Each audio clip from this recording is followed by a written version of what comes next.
আসসালামু আলাইকুম ওয়া রাহমাতুল্লাহ। ইন্নাল হামদুলিল্লাহ ওয়া শুকরুলিল্লাহ ওয়াস সালাতু ওয়াস সালামু আলা রাসূলিল্লাহ। সম্মানিত আমার ফেসবুক বন্ধুগণ এবং যে যেখান থেকে দেখতেছেন আজকের এই লাইভ, আজকে অনেকগুলি লাইভ দেখাবো নিয়ত করে এসেছি। এই কারণে আজকে প্রথমে মসজিদে কোবা দেখিয়েছি। এখন আমরা আরেকটা মসজিদ, যেটা দুই কিবলার মসজিদ বলা হয়, সেই দুই কিবলার মসজিদে ইনশাআল্লাহ আজকে আপনাদেরকে দেখাবো। আমরা এখন মসজিদে প্রবেশ করতেছি। আমি এখন মসজিদে প্রবেশ করতেছি। বিসমিল্লাহি ওয়াস সালাতু ওয়াস সালামু আলা রাসূলিল্লাহ। আল্লাহুম্মা ইফতাহ লি আবওয়াব রাহমাতিক।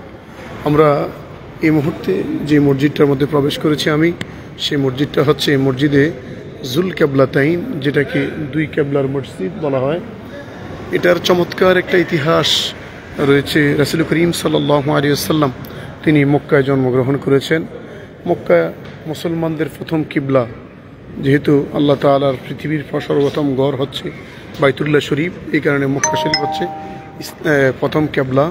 তো মক্কা শরীফ প্রথম কিবলা হওয়া সত্ত্বেও পরবর্তীতে আল্লাহর হাবিব সেই জায়গায় জন্মগ্রহণ করেছেন, কিন্তু বাইতুল মুকাদ্দাস ছিল ইসলামের প্রথম কিবলা বলা হয়, যেটাকে বাইতুল মুকাদ্দাস। বাইতুল মুকাদ্দাস মুসলমানদের প্রথম কিবলা ছিল, একবারে প্রথম কিবলা বাইতুল মুকাদ্দাস থাকার পরে রাসূল সাল্লাল্লাহু আলাইহি সাল্লাম মক্কায় জন্মগ্রহণ করেছেন। মক্কায় ওনার জন্ম। তো জন্ম হওয়ার পরে আল্লাহর হাবিব যখন মদিনায় আসছেন, মক্কাও বাইতুল মুকাদ্দাসের দিকে ফিরে তিনি সালাত আদায় করেছেন, যেটাকে ইসলামের প্রথম কিবলা বলা হয় বাইতুল মুকাদ্দাস।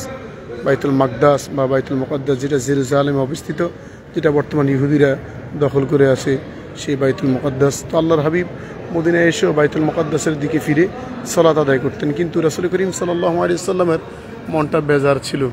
বেজার হওয়ার কারণ হচ্ছে রাসূলুল্লাহ মনে মনে চাইতেন যে ওনার সর্বপ্রথম যে কিবলা বাইতুল্লাহ শরীফ, যেটা যে বাইতুল্লাহ শরীফের পাশেই হাবিবে কিবরিয়া জন্মগ্রহণ করেছিলেন, সেই বাইতুল্লাহ শরীফটা যদি কিবলা হতো তাহলে রাসূলুল্লাহর মনটা খুশি থাকতো। কিন্তু মুখ দিয়ে বলেন নাই, আল্লাহর হাবিব মুখ দিয়ে বলেন নাই যে আমি বাইতুল্লাহ শরীফকে, বর্তমান কাবা শরীফকে কিবলা করে নামাজ পড়তে চাই, কিন্তু মুখ দিয়ে বলেন নাই, মনে মনে এটা বলেছেন।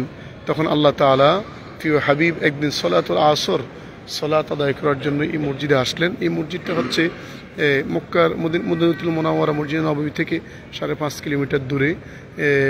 এটাকে জুল কিবলাতাইন বলা হয়। এই মসজিদে আল্লাহর হাবিব সাহাবায়ে কেরামদেরকে নিয়ে সালাত আদায় করতেছেন। আসরের নামাজ 4 রাকাত ফরজ আমরা জানি, ইমামের সাথে আদায় করতে হয়। তো হাবিবে কিবরিও ইমামের সাথে, আল্লাহ রাসূল নিজের ইমামতিতে সাহাবায়ে কেরাম মুক্তাদি হয়ে রাসূলের ইমামতি গ্রহণ করেছেন। আল্লাহর হাবিব আসরের নামাজ 2 রাকাত ফরজ পড়েছেন। 2 রাকাত ফরজ, আসরের নামাজ যখন 4 রাকাত ফরজের মধ্যে 2 রাকাত ফরজ পড়ছেন, আর আসমানের দিকে তাকাচ্ছেন, বারবার করে আসমানের দিকে তাকাচ্ছেন। তো প্রিয় হাবিব যখন আসমানের দিকে তাকাচ্ছেন, তখন আল্লাহ তাআলা আল্লাহ রাসূলের মনের সেই দুঃখ বেদনাটা বুঝতে পারছেন। আল্লাহ তাআলা বললেন, হাবিব ফাওয়াল্লি ওয়াজহাকা শাতরাল মাসজিদিল হারাম ওয়া হাইসুমা কুনতুম ফাওয়াল্লু ওজুহাকুম শাতর। নবী আমার, আপনার মনে মনে চাচ্ছেন যে বাইতুল্লাহকে কিবলা করে নামাজ পড়তে, বাইতুল মুকাদ্দাসকে কিবলা করে আপনার নামাজ পড়তে চাচ্ছেন না, মানে জেরুজালেমের দিকে ফিরে আপনি নামাজ পড়তে চাচ্ছেন না, আপনি নামাজ পড়তে চাচ্ছেন আপনার জন্মস্থান যে বাইতুল্লাহ শরীফ, সেই বাইতুল্লাহ শরীফকে কিবলা করে নামাজ পড়তে চান। ও আমার বন্ধু, ও রাসূল, আমি আপনাকে বলবো না যে আপনি বাইতুল্লাহর দিকে কিবলা করুন অথবা জেরুজালেমের দিকে কিবলা করুন। আমি এটাই বলবো, ফাওয়াল্লি ওয়াজহাকা শাতরাল মাসজিদে হারাম ওয়া হাইসুমা কুনতুম ফাওয়াল্লু ওজুহাকুম শাতর। ফাওয়াল্লু ওজুহাকুম শাতর, এই আয়াতের সমস্ত মুফাসসিরিন কেরাম ব্যাখ্যা দিয়েছেন এটা, যে হাবিব আপনি যেই দিকে ফিরে নামাজ পড়তে মন চায় সেই দিকে ফিরে আপনি সালাত আদায় করেন, আর আপনি যেই দিকে ফিরে নামাজ পড়তে মন চায় সেই দিকে ফিরে যদি আপনি আজকে সালাত আদায় করেন, আমি ওই দিকটাকে আমি আল্লাহ সুবহানাহু ওয়া তাআলা কিবলা বানিয়ে দিব। সুবহানাল্লাহ। আল্লাহর হাবিবকে আল্লাহ তাআলা কত মহব্বত করেছেন, বলছেন যে যে দিকে ফিরে নামাজ আদায় করতে মন চায় সেই দিকে ফিরে আপনি নামাজ আদায় করেন, সেই দিকটাকে আমি কিবলা করে বানিয়ে দিব। যদি উত্তর দিকে ফিরেন উত্তরকে কিবলা করব, যদি দক্ষিণ দিকে ফিরেন দক্ষিণকে কিবলা করব, যদি পশ্চিমকে ফিরেন পশ্চিমকে কিবলা করব, যদি পূর্বকে ফিরেন পূর্বকে কিবলা করব।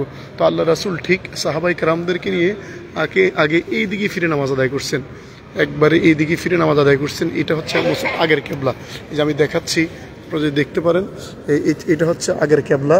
এই যে দেখা যাচ্ছে আগের কিবলার নমুনাটা এটা। যখন আসরের নামাজের 4 রাকাত ফরজ সাহাবায়ে কেরামদেরকে নিয়ে পড়তেছেন, বাইতুল মুকাদ্দাসের দিকে ফিরে। যখন ওহী আসছে পরের 2 রাকাত 4 রাকাতের মধ্যে প্রথম 2 রাকাত পড়ছে বাইতুল মুকাদ্দাসের দিকে ফিরে। আর যখন ওহী আসছে আল্লাহ রাসূল পুরা বিপরীতভাবে একবার পুরা বিপরীত হয়ে আল্লাহর হাবিব একবারে পুরা বাইতুল্লাহ মানে আগে ছিল উত্তর দিকে কেবলা। আল্লাহ রাসূল যখন আল্লাহ তাআলা যখন হাবিবে কিবরিয়ার প্রতি মহব্বত করেছেন তখন আল্লাহ রাসূল উত্তর দিক থেকে কেবলা সরাইয়া মাথা সরাইয়া ডাইরেক্ট দক্ষিণ দিকে সাহাবায়ে কেরামদেরকে নিয়ে মানে নামাজের মধ্যেই কেবলা পরিবর্তন হয়ে গেছে। এখন বর্তমানে এটা হচ্ছে কেবলা, এটা আমরা দেখতেছি যে কেবলাটা, এই কেবলা বর্তমান অবস্থান যেটা দক্ষিণ দিকে ফিরে সালাত আদায় করি। আগে ছিল উত্তর দিকে ফিরে, এখন দক্ষিণ দিকে ফিরে সালাত আদায় করি। এটা হচ্ছে সেই মসজিদ, মসজিদে কেবলাতাইন বা 2 কেবলার মসজিদ বলা হয়, যেটা সারা বিশ্ব থেকে আল্লাহর ঘরে মেহমানরা এখানে এসে 2 রাকাত সালাত আদায় করে।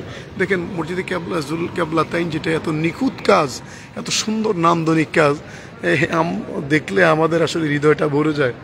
অল্প সময়তে এত কথা বলা যাবে না, দেখলে আমাদের হৃদয়টা ভরে যায়। অত্যন্ত চমৎকার একটা জায়গা এই মসজিদে জুল কেবলাতাইন।